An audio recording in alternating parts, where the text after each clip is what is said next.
Good evening. Thanks for joining us. Scott is off tonight. Cases of COVID-19 are surging in many parts of the country, and we are no exception here in BC.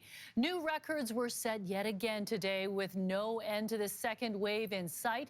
There are fears that new lockdowns may be looming. Here are the new numbers covering the past 2 days.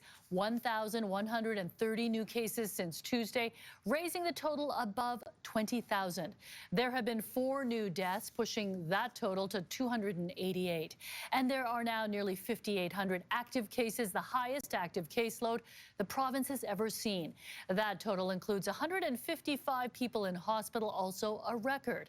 44 of those people are in intensive care. While the current caseload spikes, new modeling projections out today show the caseload doubling every 13 days. That means we could potentially see 1,000 new cases per day in BC by the end of the month if things don't change. CTV Shannon Patterson begins our coverage on the growing crisis. This is BC's COVID-19 curve, and it tells a frightening story. On average, people are spreading to more than one other person, and when you're above one, that gives the potential for it to spread quite rapidly. In Fraser Health, the curve has bent straight up. A gentler rise in Vancouver Coastal Health and up only slightly in the rest of BC. What this shows us is our cases per day have doubled in the past few weeks, every 13 days.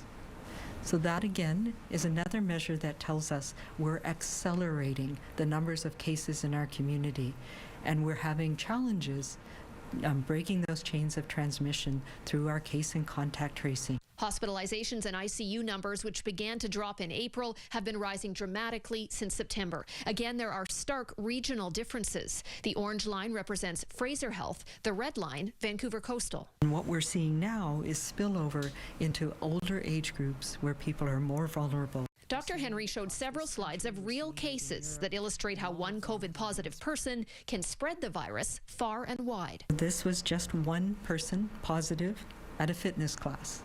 And from that one person, 67 cases at 2 fitness studios were infected with COVID-19. That type of outbreak is what prompted the new 2-week health order, restricting indoor gatherings and fitness classes. I don't expect to see much change until maybe Monday, Tuesday, into next week. That's when we're going to start to see if we are taking the steps that we need to bend that curve back down. If the numbers remain high, there is possibilities that we will need to do more or different things. What happens now depends on what British Columbians do. We are in a challenging time, perhaps the most challenging time of this pandemic. We need to put the brakes on COVID-19 transmission. Shannon Patterson, CTV News, Vancouver.